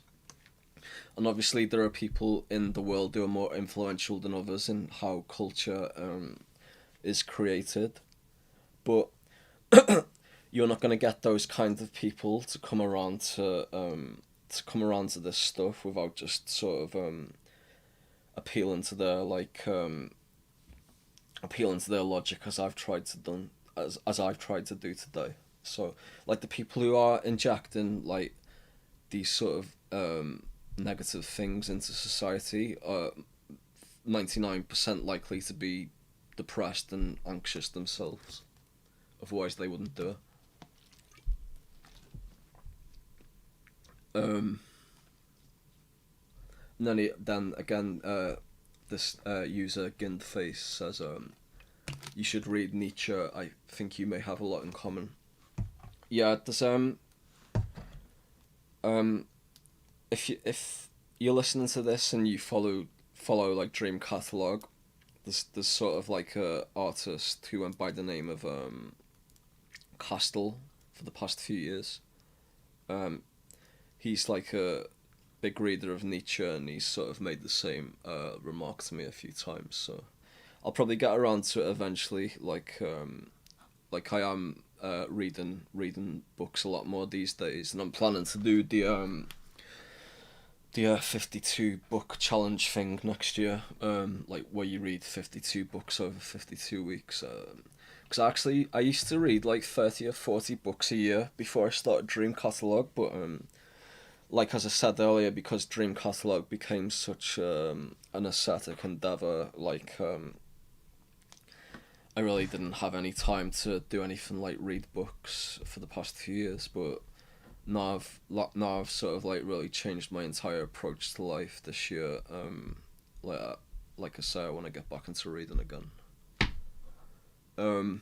But yeah, like I'll probably get around to reading Nietzsche properly at some point, but I'm like sort of aware of his like basic ideas and such, just from like reading summaries, Wikipedia, watching YouTube videos, and obviously what Castle told me, as I mentioned.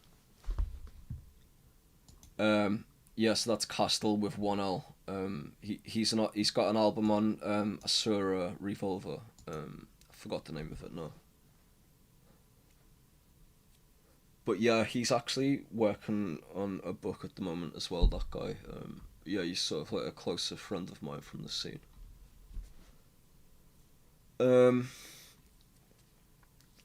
So yeah, I guess just as a brief overview, what everyone needs to do is basically calm down, try to reduce the amount of emotion that they have towards things that aren't important.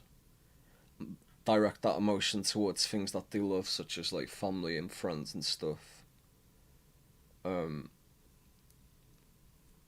Stop seeking emotional validation from the entire world, because like the context of life itself is enough validation for you to go on. Cut out negative thought patterns that prevent you from thinking you can't do what you need to do. start focusing on fitness, which means exercise and nutrition, cutting out bad things like alcohol and drugs, and then sort of remain motivated constantly and make good conscious decisions every single day on the path towards universal beauty.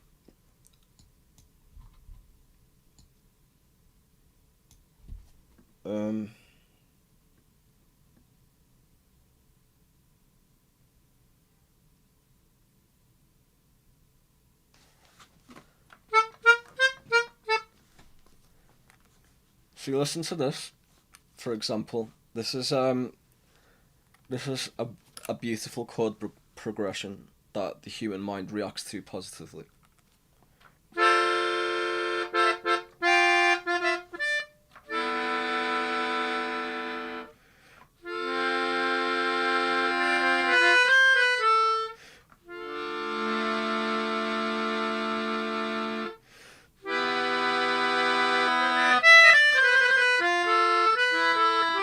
So I'm not very good at melodica yet. I only got it earlier this year, but last year. No, actually it was 2016, but I've only started playing it properly this year. But yeah, here's an example of ugliness, which is a tonality.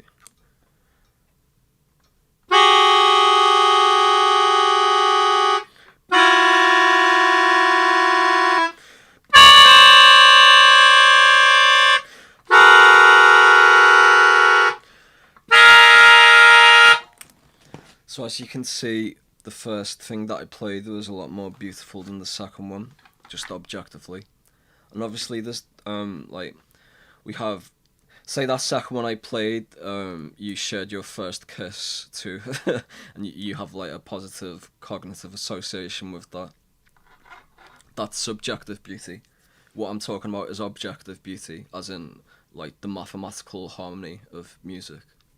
So it's two different things.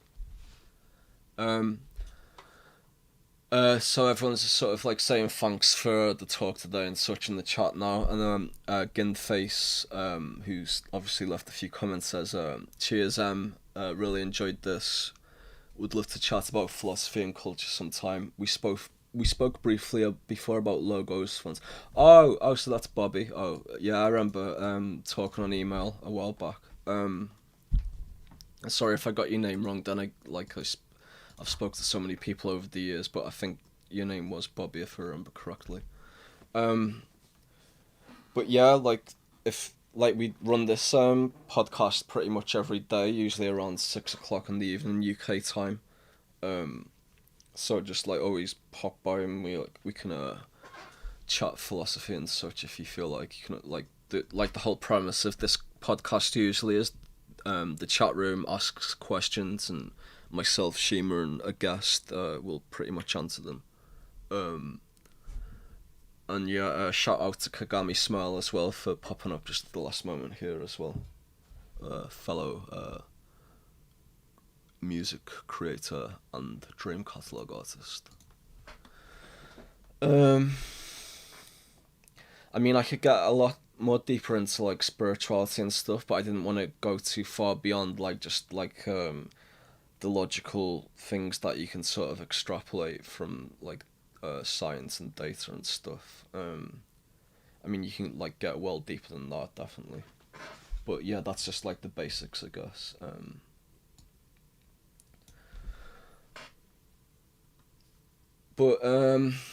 Yeah, so I guess it's just all the obvious, when you start thinking like this, it's just all the obvious things make sense. Just general being a good person as much as you can be, forgiving others and forgiving yourself as well. Forgiveness is a huge part of it, and just generally remembering to be content with content but driven, I suppose, is the best way to put it. But yeah, I could keep rambling on about this for ages, so I suppose we're just over the 2 hour mark now, and I've said like quite a lot, so I'll wrap it up here. We're actually gonna do another podcast in about three or 4 hours or so. It's a lot different from this one actually. It's gonna be myself, Shima, and Night Go. We all watched WWE TLC last night, which is a WWE pay-per-view, and we're gonna review that. So if you're not into wrestling, I suggest give that a miss, unless you just enjoy the sound of mine and Shima's voices, then feel free to tune in. But yeah, thanks for everyone who's listened this far to the end. I hope you've enjoyed it, and even if you don't agree with everything I've said, like I'm fully aware that like I could be like completely wrong about everything, but also I feel like quite strongly in this conviction. So, but anyway, like if like hopefully you've taken something good away from what I've said anyway. And I'll see you all next time. Peace. I'm peace. I'm peace. I'm peace. I'm peace. I'm peace. I'm peace. I'm peace. I'm peace.